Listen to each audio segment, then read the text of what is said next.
Hello and welcome back to Planet Stronghold.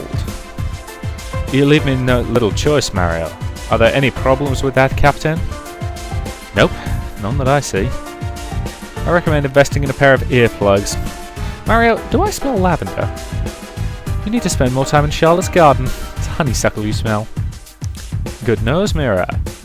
One of my least complimented features. I'm trying out a new exfoliant. My old one wasn't keeping my pores open. I think this one is working, but I'm not sure of the smell. I approve. Reminds me of the Spartans. Warriors true, but they also took pride in their appearance. Great. Now Kristoff has a historical justification. Well, what do you think, Captain? Does my honeysuckle smell good, or shall I go with another odour? Keep the floral smell, try a different scent, suggest going with no smell. Oh, what the hell, who doesn't like honeysuckle? Yeah, if you're happy with it, keep it. Thanks, Captain. I shall remember, at least until I find something better. I would suggest going easy on the lotion. Too many of our enemies hunt by scent. If you have a moment, I'd like to prick your brain, Kristoff. I wonder what might work best with me. Well, I'm going to finish my cleanse, Captain. Have a good day. Is this base just staffed by lunatics? Because they're all a bit... I won't say crazy, but they're all a bit wacky. Quirky's the word I was looking for. Jelena, the Food Services Department wishes to express their gratitude. Oh, it was nothing at all. I'm just glad they could make use of it. I, for one, will welcome it. I'm getting tired of cloned meat. Don't care what they say, it just doesn't taste the same. Lola pokes at the steak on her plate. From your own personal experience, you know that it barely has any taste worth mentioning. They are functionally identical from a biological point of view. The difference is one is grown up vat before serving, while the others actually had a chance to mature. Large difference in flavour. Whether a group in the wild was raised domestically, it's even more pronounced when it's cloned. Now I know why Mario prefers fresh ingredients when he can. Where were you this weekend? If you must know, I like to go camping, Captain. Gets me out the base, but I also use it as a chance to keep a close eye on our neighbours. A woman who likes to mix business and pleasure. I see no reason why I can't have both.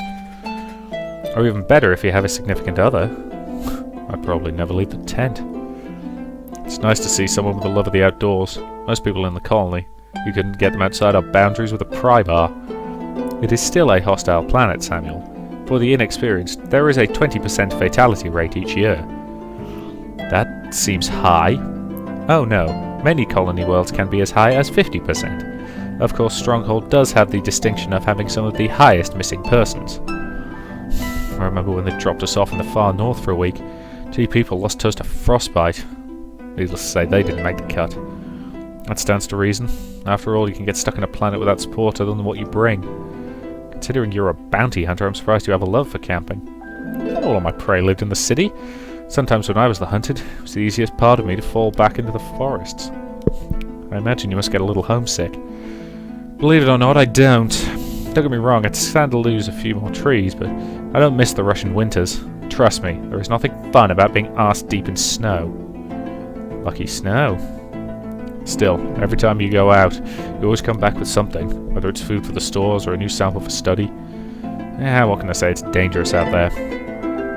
Or you go searching for it. I've been out there as well, I don't see the need to kill the wildlife. True, but considered where you were shooting from, the biggest threat was from the aliens, wasn't it? So what about you, Captain? You think you'd like to join me in an excursion or two? I can promise excitement. Yeah, what the hell. Sure, it's always fun to brush up on my survival training. Good, there's an area where the borer grubs are becoming a nuisance. I think it's an undiscovered bed of gnarlstones nearby. Just be careful if you hear banjo music. Holovid analysis indicates an 80% likelihood of an armed conflict if you hear banjos. I think you might want to refine your search parameters. Old holovids aren't the most reliable research material. I'd better go wash off, or else Remy will smell it and make me feel guilty for not bringing him along. 1, 2, 3, 4... No. 1, 2, 3, 4, 5, 6... Am I just really tired or something? Because I just had difficulty counting to 6. Okay, we've now got enough to upgrade... our cannon turret's already at gold. upgrade our flamethrower turrets, and we can upgrade our laser turrets. So our turrets are now maxed out. Now our sharpshooters are maxed out, spiked iron vines are maxed out. Might as well upgrade our recruiters then. Because they're good general purpose cards of recruiters. Okay then, so we've got 5. Okay, so we can deploy a bunch of regular infantry and a sharpshooter, and actually that as well. So we're going to have to take out that turret before we can do anything. Or the marksman team. Okay, gentlemen. Demolition. Actually, no. Use the sharpshooter to kill it, because that leaves him enough firepower to attack there.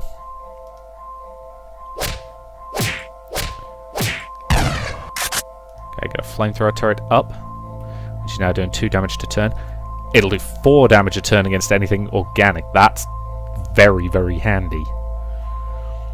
You guys open fire, and they built a bloody wall. But if I do that, my infantrymen can knock down that wall quite happily, leaving my sharpshooters and my marksman team to finish off that. Lovely and straightforward. Let's talk to Mario. Ah, there you are, Mario. And you, Captain. Good, this will make my task easier. Orgalina's tone of voice is rather neutral. Her eyes settle on Mario for several uncomfortable seconds. He meets a stare, and then starts to fidget. Yeah, that's definitely a tiger or something of that ilk on her arm, isn't it? I'd say it's quite a nice tattoo, actually. And as I say, I'm not normally much of a tattoo person. So. Something wrong? Looks like someone is in trouble. Perhaps we should leave? Stay, Charlotte. No one has to leave on my account.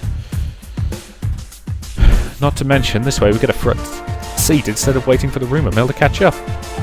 I'm investigating a little incident which came across my desk. One of the Barrett's cooks said he was assaulted by Mario. I'm here to determine the truth of the matter. Well, I can tell you it's a lie. Oh, good. He could never have been a cook with what he did with last night's dinner. But he did threaten to, and I quote, break the arms of Daniel Prescott if he so much as picked up a ladle ever again. Jelena grabs her arm for added emphasis, while Mario's cheeks redden a little at her accusation. But he does remain calm. It wasn't a threat, it was a promise. Mario, you know you're not helping your cause one bit. I live the life of the righteous, and I have nothing to fear. Captain, can you help? When Mario gets stubborn, you'll find a matric easier to talk to. In Mario's defense, last night's meal was really bad. Even Remy tried to bury it outside. There were 5 incidents of gastrointestinal resulting from the meal. The emergency room has given Daniel the nickname Destroyer of Bowels, Architect of the Anal...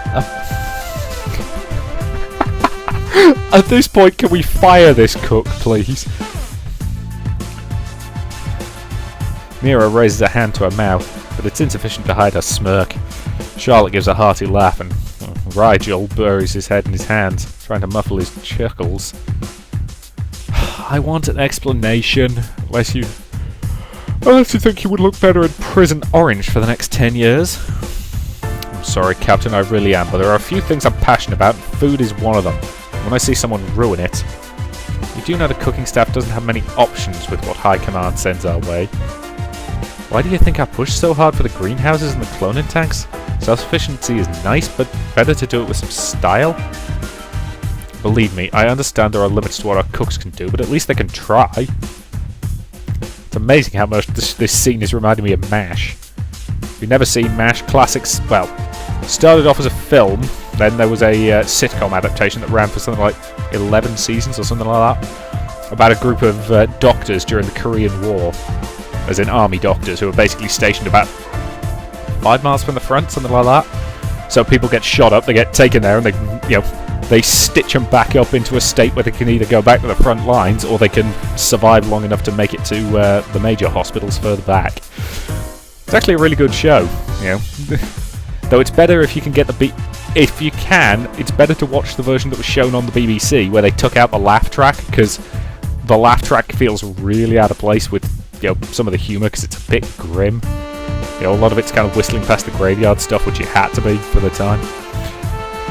It does get old knowing that dinner is done by the ringing of the fire alarm. And I know the cooks have to cut corners while serving so many people, but damn it, some people should still take pride in their work.